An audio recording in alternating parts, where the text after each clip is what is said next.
GIT की smart class में आप सभी का स्वागत है। और अकाउंटिंग की इस क्लास में आज हम पढ़ने वाले हैं lesson number 2 preparation of final accounts के बारे में। देखिए, पिछली क्लास में मैंने आपको ट्रायल बैलेंस के बारे में बताया था ना। आज की क्लास में जो समझना है वो है प्रिपरेशन ऑफ फाइनल अकाउंट्स, यानी कि फाइनल अकाउंट्स क्या होता है, इसमें कौन कौन से अकाउंट बनाए जाते हैं, वही आज की क्लास में सीखना है और समझना है। देखिए, सबसे पहले यहाँ पे दिया है कि फाइनल अकाउंट एक ऐसे स्टेटमेंट होते हैं जो फाइनेंशियल ईयर के लास्ट में बनाया जाता है। कब बनाया जाता है? फाइनेंशियल ईयर के लास्ट में बनाया जाता है।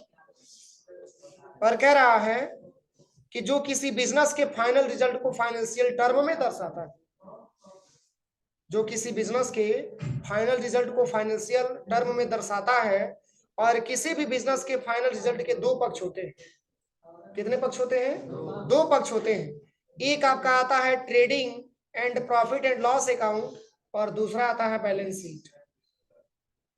देखिए, इसके पहले भी मैंने आपको ट्रायल बैलेंस के बारे में पढ़ाया था ना। तो ट्रायल बैलेंस भी फाइनेंशियल ईयर के लास्ट में ही बनाया जाता है और फाइनल अकाउंट्स भी फाइनल अकाउंट्स भी जो है फाइनेंशियल ईयर के लास्ट में ही बनाया जाता है।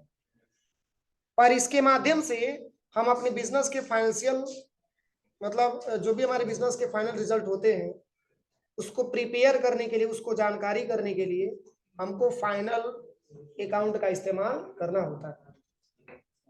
और इसमें तीन प्रकार के स्टेटमेंट हम तैयार करते हैं, जैसे कि एक ट्रेडिंग अकाउंट दिया है और एक प्रॉफिट एंड लॉस अकाउंट दिया है और दूसरा बैलेंस शीट दिया है। ये सब स्टेटमेंट हम तैयार करेंगे ये जांच करने के लिए कि हमारे बिजनेस के फाइनल रिजल्ट क्या है, प्रॉफिट की तरफ गया है कि लॉस की तरफ गया है, हमारी बिजनेस की फाइनेंशियल पोजीशन क्या है। इसकी जांच करने के लिए हम फाइनल अकाउंट का इस्तेमाल अपनी अकाउंटिंग में करते हैं। तो देखिए, यहाँ पे दिखाया गया, सबसे पहले ट्रेडिंग अकाउंट के बारे में हम समझते हैं। अब देखिए, ट्रेडिंग अकाउंट पढ़ने से पहले याद करिए, मैंने आपको बिजनेस के बारे में बताया था कि लाभ कमाने के उद्देश्य से किया गया कार्य हमारे लिए बिजनेस कहलाता है। मैंने बताया था ना। और बिजनेस भी मुख्यतः तीन प्रकार के होते हैं। उसमें भी मैंने आपको बताया था कि एक ट्रेडिंग बिजनेस होता है, एक मैन्युफैक्चरिंग होता है और एक सर्विसेज की बिजनेस होती है। मैंने बताया था ना। तो ट्रेडिंग बिजनेस में मैंने आपको बताया था कि ट्रेडिंग बिजनेस ऐसे बिजनेस होते हैं जिसमें हम किसी गुड्स या गुड्स को क्या करते हैं, परचेज करते हैं और तब जाकर के सेल करते हैं। वो बिजनेस हमारे लिए ट्रेडिंग बिजनेस कहलाता है। मैंने बताया था ना। उसी ट्रेडिंग के आधार पे ये ट्रेडिंग अकाउंट आपका दे रखा है। तो ट्रेडिंग अकाउंट के बारे में बताया जा रहा है कि ट्रेडिंग अकाउंट मुख्य रूप से गुड्स की परचेज और सेल्स से संबंधित होता है। गुड्स की परचेज और सेल से संबंधित होता है। मतलब इसमें जैसे गुड्स को हम परचेज किए या गुड्स को हम सेल किए, इस टाइप के इसमें ऑप्शन आते हैं। और कह रहा है कि जिसमें व्यवसाय की ग्रॉस प्रॉफिट या ग्रॉस लॉस को दर्शाया जाता है। मतलब ग्रॉस का मतलब होता है अनुमान लगाना।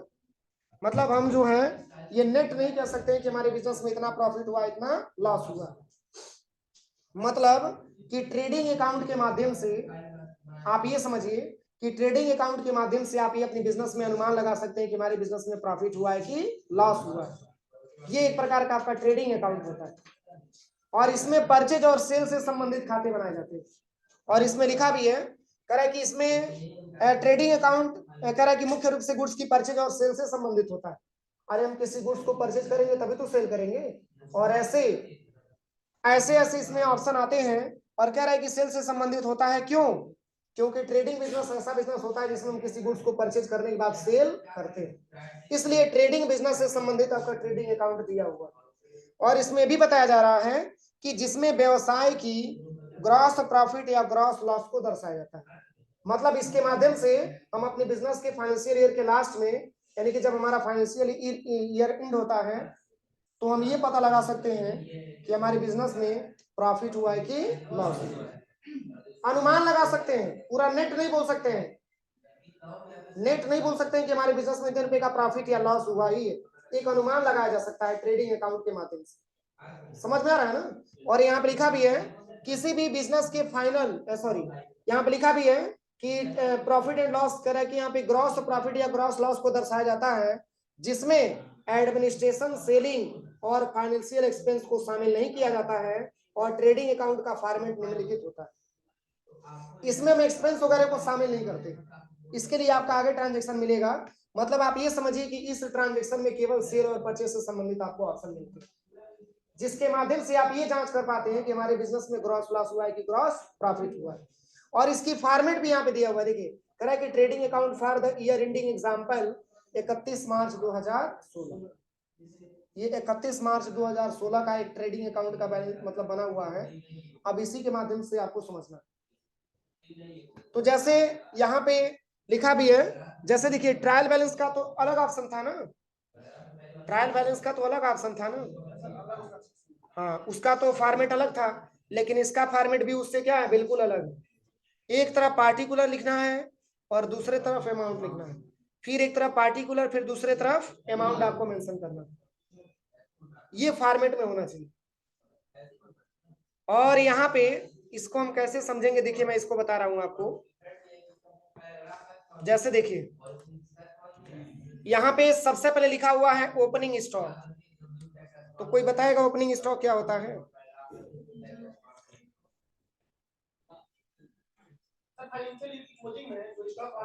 कौन गाना चला रहा है?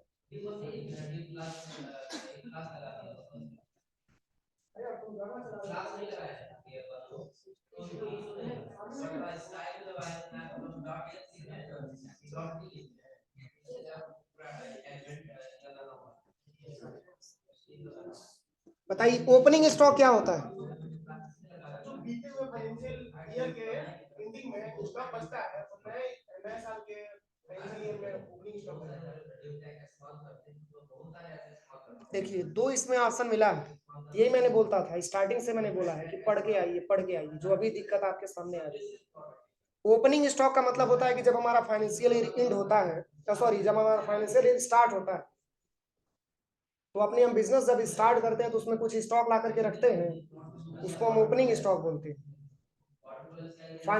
फाइनल मतलब एक तरीके से अगर देखा जाए तो फाइनेंशियल ईयर की स्टार्टिंग में जो हम अपने बिजनेस में स्टॉक ला करके रखते हैं, उसी को हम ओपनिंग स्टॉक के नाम से जानते हैं, वो हमारे बिजनेस का ओपनिंग स्टॉक होता है। तो जैसे कि मान के चलिए मैंने कोई अपना बिजनेस स्टार्ट किया, तो मान के चलिए कि मैंने जो है 50 रुपए से अपना बिजनेस स्टार्ट किया, ध्यान से समझिए, कितने रुपए से? 50 रुपए से मैंने बिजनेस अपना स्टार्ट किया। एक छोटा सा फॉर्मेट हम आपको बता रहे हैं, ठीक है ना, 50 रुपए से मैंने अपने बिजनेस स्टार्ट किया। इसके बाद से यहाँ पे लिखा हुआ है परचेज, और परचेज का मतलब क्या होता है? खरीदना। और भी मान के चलिए कि अपने बिजनेस में मैंने 30 रुपए का और भी कोई प्रोडक्ट खरीद लिया, कै रुपए का? 30 रुपए का कोई और भी मैंने प्रोडक्ट खरीद लिया। 50 रुपए से मैंने बिजनेस स्टार्ट किया और 30 रुपए से और भी कोई प्रोडक्ट मैंने खरीद लिया, और खरीदा हुआ प्रोडक्ट में से 10 रुपए का प्रोडक्ट मैंने ले जाकर के वापस कर दी, जिसको हम परचेज रिटर्न के नाम से जानते हैं। मैंने बताया ना, क्रय वापसी, मतलब कितने रुपए का खरीदा, कितने रुपए का मैंने वापस कर दिया। तो 30 रुपए का मैंने खरीदा था और 10 रुपए का मैंने वापस कर दिया, तो शेष मैंने सामान कै रुपए का खरीदा? हाँ, 30 रुपए का मैंने खरीदा था और 10 रुपए का खरीदा हुआ सामान किसी कारण बस वापस कर दिए, तो टोटल 20 ही रुपए का सामान खरीदे ना। तो ये कैलकुलेशन करने के बाद यहाँ पे 20 रुपए आपको लिखना है। कितना लिखना है? 20 रुपया। यहां तक किसी को कोई दिक्कत? बोलिए कोई दिक्कत यहां तक? अब चलिए, अब मान के चलिए हमारे बिजनेस में बहुत सारे एक्सपेंस भी होते हैं, हमारे बिजनेस में बहुत सारे एक्सपेंस भी होते हैं, जैसे कि मान के चलिए कि जैसे हमने सैलरी किसी स्टाफ को दिया, रेंट वगैरह मैंने दिया, या फिर वेजेस वगैरह मैंने दिया, ठीक है, या फिर मान के चलिए कोई भाड़ा वगैरह मैंने दे दिया, ये सारा अमाउंट जोड़ करके और मैंने ये जांचा कि हमारे बिजनेस में ओवरऑल जो एक्सपेंस हुआ है वो आपका 10 रुपए का हुआ। कितने रुपए का? 10 रुपए का। एक छोटा अमाउंट में बता रहे हैं ताकि आपको समझ में आ सके। यहां तक कोई दिक्कत? एक बार और समझिए, मैंने जब बिजनेस अपना स्टार्ट किया तो उस समय ओपनिंग स्टॉक में मैंने सामान लाया कै रुपए का? 50 रुपए का। अपने बिजनेस में मैंने स्टॉक रखा 50 रुपए का। फिर मान के चलिए कि कुछ दिन बीता, फिर हम अपने बिजनेस में 30 रुपए का और मैंने कोई प्रोडक्ट खरीद लिया, और 30 रुपए का प्रोडक्ट खरीदे थे, जिसमें से 20 रुपए का प्रोडक्ट खराब निकल गया, सॉरी 10 रुपए का प्रोडक्ट खराब निकल गया, तो ये 10 रुपए का ला करके मैंने प्रोडक्ट क्या दिया? वापस कर दिया। तो शेष मैंने प्रोडक्ट कै रुपए का खरीदा? 20 रुपए का। कोई दिक्कत? और भी हमारे बिजनेस के जो ओवरऑल एक्सपेंस थे, सब एक्सपेंस को एक जगह मैंने जोड़ लिया, और जोड़ने के बाद ये मैंने पाया कि टोटल हमको 10 रुपए का खर्चा हो रहा है, तो वो अमाउंट मैंने 10 रुपए यहाँ पे मेंशन कर दिया। कोई दिक्कत? अब देखिए ये पूरा ऑप्शन मिलेगा कहां से? तो ये पूरे ऑप्शन आपको ट्रायल बैलेंस में मिलते हैं। और ये समझिए कि अगर आपके ट्रायल बैलेंस में ओपनिंग स्टॉक दिया होगा तो उसको हम ट्रेडिंग अकाउंट बनाते समय लेफ्ट साइड में लिखेंगे, और इसके पहले क्या लिखेंगे? 2 लिखेंगे। क्या लिखेंगे? 2 लिखेंगे। जैसे कल आप लोग ट्रायल बैलेंस बनाए होंगे तो ये सारा ऑप्शन आपको देखने को मिला होगा, मिला था ना?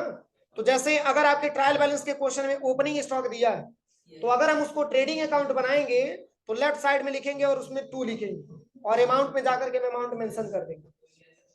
समझ में आया? अगर ट्रायल बैलेंस के क्वेश्चन में परचेज आता है तो उसको भी लेफ्ट साइड में लिखेंगे, इसके पहले क्या लिखेंगे? 2 लिखेंगे, और इसका अमाउंट यहीं पे मेंशन कर देंगे। अगर मान के चलिए कि आपके ट्रायल बैलेंस के क्वेश्चन में परचेज रिटर्न भी आता है, मैंने सब बताया था कल की क्लास में, अगर परचेज रिटर्न आता है तो उसको ट्रेडिंग अकाउंट बनाते समय लेस रिटर्न लिखा जाता है। क्या लिखा जाता है? Less return. और कितने रुपए का आपने रिटर्न किया यहीं पे आपको बैलेंस मेंशन करना होता है। तो वही मैंने किया है। ओपनिंग स्टॉक मैंने 50 से दिखा दिया, और मान के चलिए कि 30 रुपए का मैंने अपने सामान खरीदा था और 10 रुपए का सामान खराब निकल गया, तो 10 रुपया मैंने परचेज रिटर्न में दिखा दिया, और शेष अमाउंट को मैंने 20 रुपया ला करके यहाँ पे मेंशन कर दिया। कोई दिक्कत? और भी बिजनेस में जो एक्सपेंस होते हैं उस पूरे एक्सपेंस को एक जगह जोड़ लेते हैं और उसका अमाउंट हम यहाँ पे मेंशन कर देते हैं। यहाँ तक कोई दिक्कत है किसी को? ये तो हमारा रहा लेफ्ट साइड का। और हमारे ट्रायल बैलेंस के क्वेश्चन में जितने भी एक्सपेंस के खाते आते हैं, सारा एक्सपेंस का आप इसके पहले लिखने से आपसे पहले 2 डायरेक्ट एक्सपेंस आपको लिखना होता है। ये हमारे बिजनेस के डायरेक्ट एक्सपेंस होते हैं, इसलिए लेफ्ट साइड में लिखेंगे और 2 डायरेक्ट एक्सपेंस हमको मेंशन करना होता है। और कौन कौन सा एक्सपेंस है ये पूरा आप यहाँ पे मेंशन करते जाइए। कोई दिक्कत है यहाँ तक? अब चलिए, अब हम चलते हैं राइट साइड में। अब अगर आपके ट्रायल बैलेंस के क्वेश्चन में क्या सेल्स का अकाउंट दिया था? बोलिए, दिया था कि नहीं दिया था? अगर आपके ट्रायल बैलेंस के क्वेश्चन में अगर सेल्स दिया तो ट्रेडिंग अकाउंट बनाते समय राइट साइड में लेके आएंगे, और सेल्स से पहले क्या लिखेंगे? बाय लिखेंगे। अगर ट्रायल बैलेंस के क्वेश्चन में अगर सेल्स दिया होता तो इसको हम जो है ट्रेडिंग अकाउंट बनाते समय हम राइट साइड में लिखेंगे और बाय सेल लिखेंगे। क्या लिखेंगे? बाय सेल लिखेंगे। और बाय सेल लिखने के बाद जैसे कि मान के चलिए कि कै रुपए का मैंने सेल किया, तो इसका भी कुछ आप अमाउंट दे दीजिए।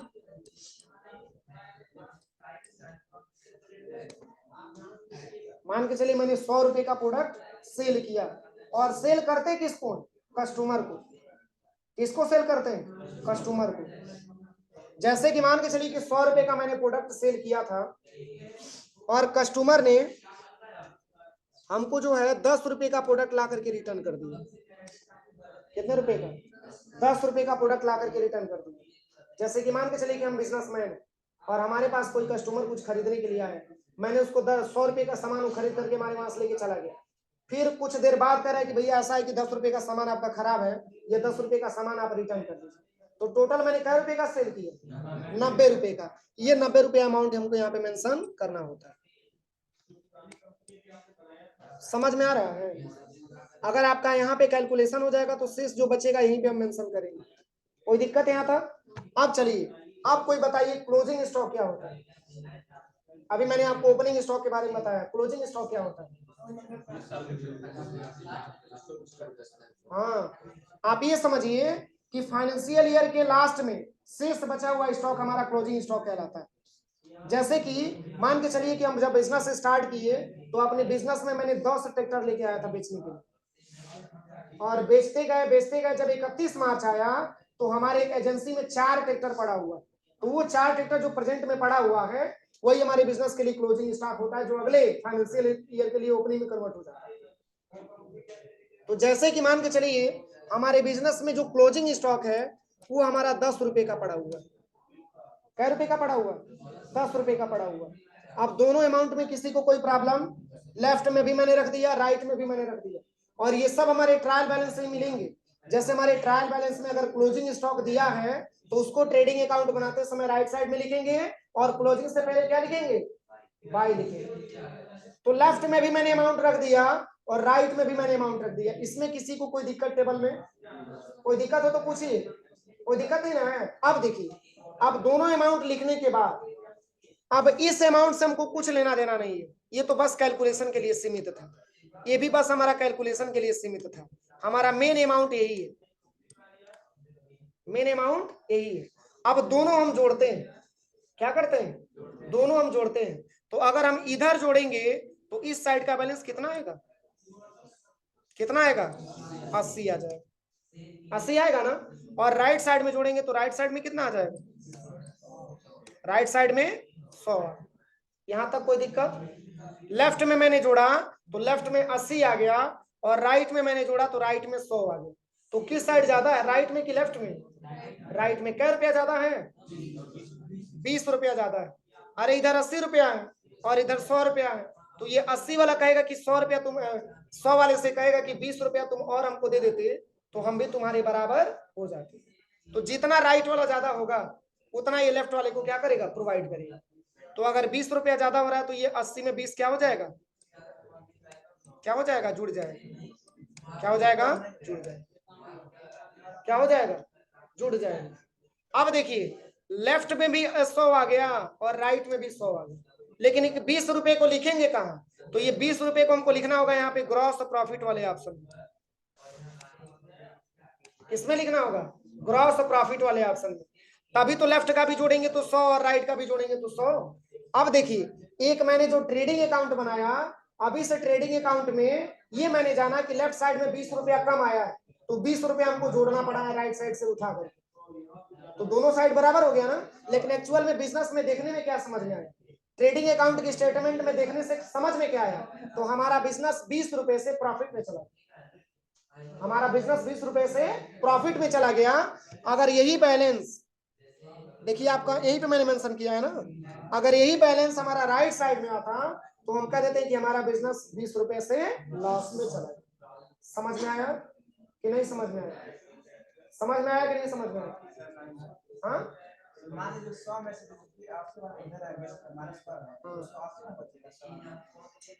अरे यार उसका तो ऑलरेडी 100 रुपया है, ये है हाँ इसको 20 रुपया ये भी दे रहा है इसको, नहीं इसका से नहीं, ये कह रहा है कि तुम हम तब 20 रुपया तुम हमसे ले लो। ये जैसे नहीं समझ पा रहे हो, जैसे इधर अगर 20 इधर अगर 100 रुपया आ रहा है ना तो ऐसा नहीं कि इसमें से निकल करके इसमें आ जाएगा, इसके बराबर होने के लिए मांगेगा उतना पैसा कि तुम भी उतना हम भी जोड़ दीजिए ताकि हम भी तुम्हारे बराबर हो जाए। खरीद के एक्सपेंस होने के बाद सिर्फ क्या हो रहा है, हाँ बस 20 रुपए का प्रॉफिट हो रहा है। अब समझ में आया, यही 20 रुपया हमारे बिजनेस के लिए क्या हो जाएगा, प्रॉफिट हो जाएगा। और यही 20 रुपया अगर राइट साइड में आता है तो हमारा बिजनेस लॉस में चला जाएगा। चलिए इसको हम बता रहे हैं, अभी एक्सेल पे बता रहे हैं तो डीपली समझ में आ जाएगा।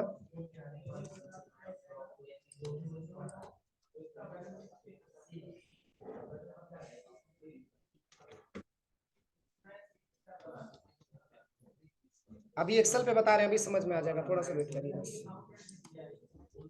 ये फॉर्मेट तो लगभग लगभग समझ में आया होगा, ठीक है रुकिए मैं बता रहा हूँ।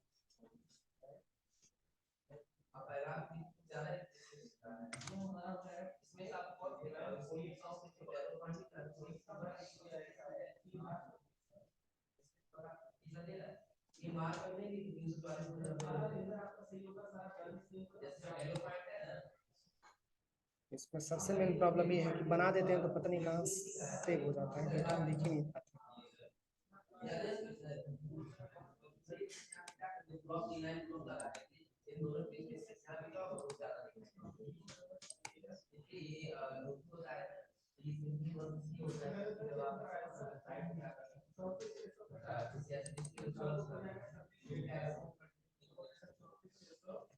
चलिए यही फॉर्मेट है ना, यहाँ पे पीएल अकाउंट को हम हटा करके भर ले रहे हैं।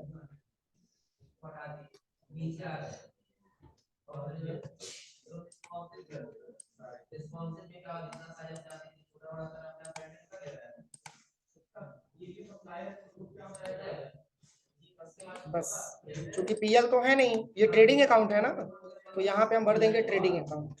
ऐसे ही फॉर्मेट आप लोग को लैब में जाके बनाना होगा, ठीक है। Trading account for the year ending 31 मार्च 2023। अब इसी के आधार पे आपको बनाना।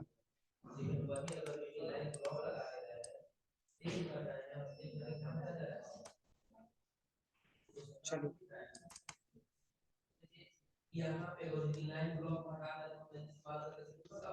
ग्रॉस प्रॉफिट और इधर हो जाएगा ग्रॉस लॉस, और इसकी बैलेंस को हम डिलीट कर देते हैं।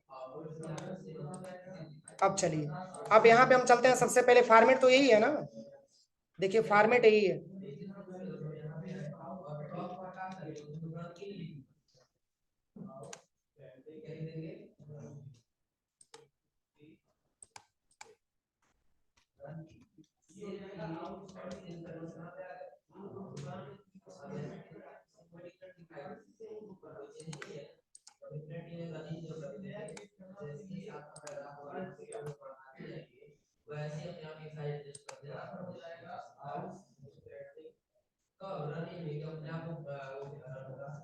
पेज नंबर कितना था?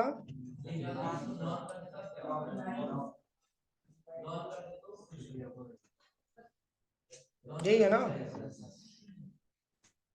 देखिए सबसे पहले क्या लिखा है, टू ओपनिंग। तो इसको हम यहाँ पे सबसे पहले लिखेंगे टू ओपनिंग। मतलब बिजनेस मैंने स्टार्ट किया तो कितने रुपए का मैंने प्रोडक्ट ला करके अपने बिजनेस में रखा। टू ओपनिंग है तो मान के चलिए कि टू ओपनिंग में मैंने दे दिया 5,000 रुपया। ध्यान से समझिएगा, टू ओपनिंग में मैंने दे दिया 5,000 रुपया। इसके बाद से क्या दिया है, टू परचेज। टू परचेज, और मान के चलिए कि अगर हम परचेज के बारे में बात करें तो परचेज का मतलब ये होता है कि हम अपने बिजनेस में कितने रुपए का मैंने सामान को परचेज किया, खरीदा। तो ये मान के चलिए कि मैंने दे दिया यहाँ पे 1,000 रुपया। कितना रुपया? 1,000 रुपया। इसके बाद से मान के चलिए कि मैंने यहाँ पे लिख लिया लेस रिटर्न, लेस रिटर्न। और 1,000 रुपये का मैंने माल मतलब खरीदा था, और 500 रुपये का माल मैंने क्या कर दिया, वापस कर दिया। तो शेष माल मैंने कितने रुपए का खरीदा, 500 का। इसमें हम मेंशन कर देंगे। समझ में आ रहा है ना। अब इसके बाद से क्या दिया है, देखिए इसके बाद से सारा का सारा एक्सपेंस दिया हुआ। तो जैसे कि मान के चलिए कि बहुत सारे हमारे बिजनेस में एक्सपेंस हुए, ये टोटल एक्सपेंस को मैंने लिख लिया यहाँ पे टू डायरेक्ट एक्सपेंस।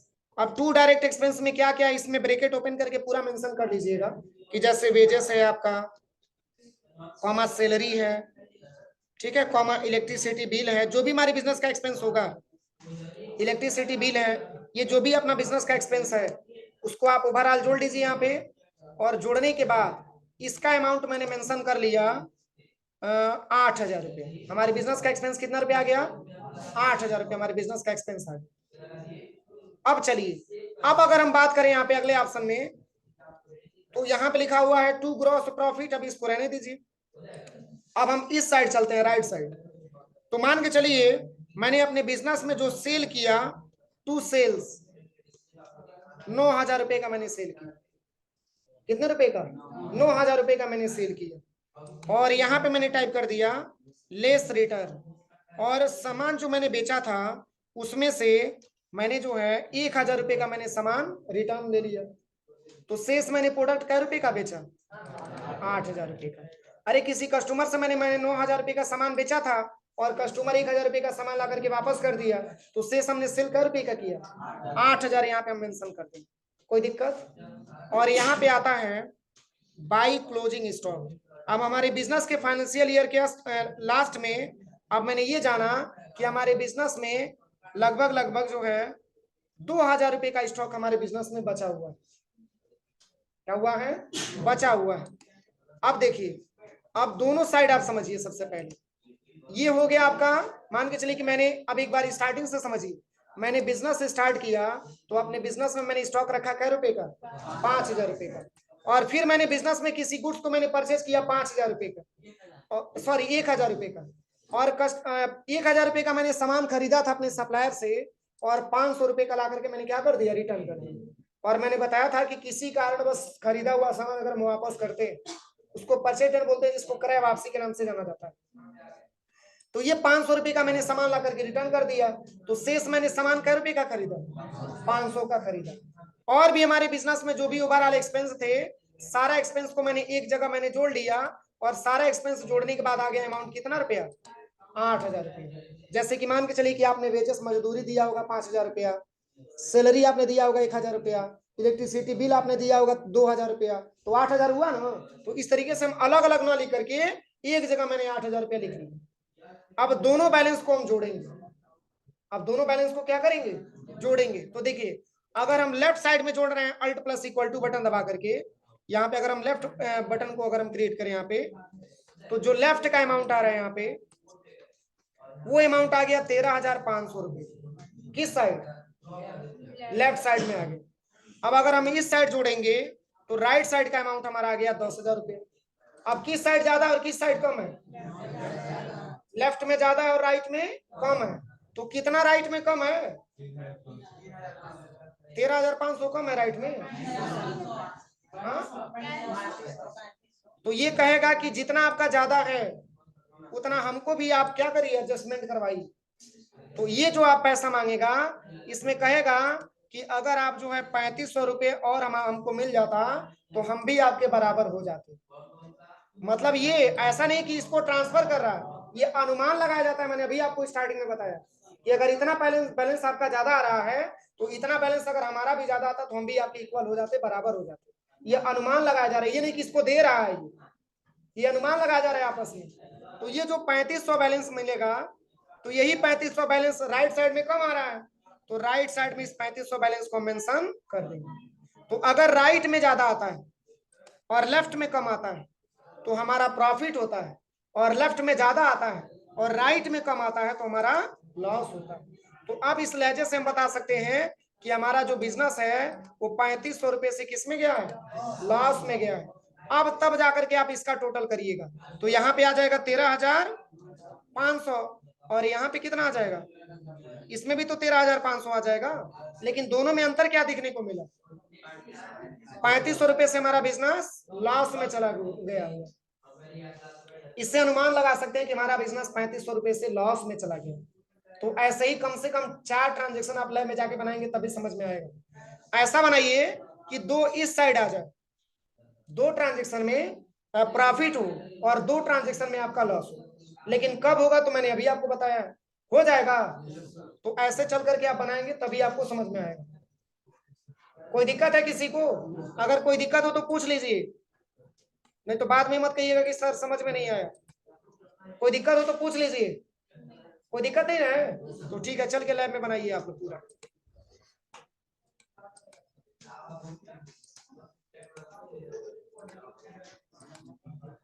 कालिंदी समझ में आया है।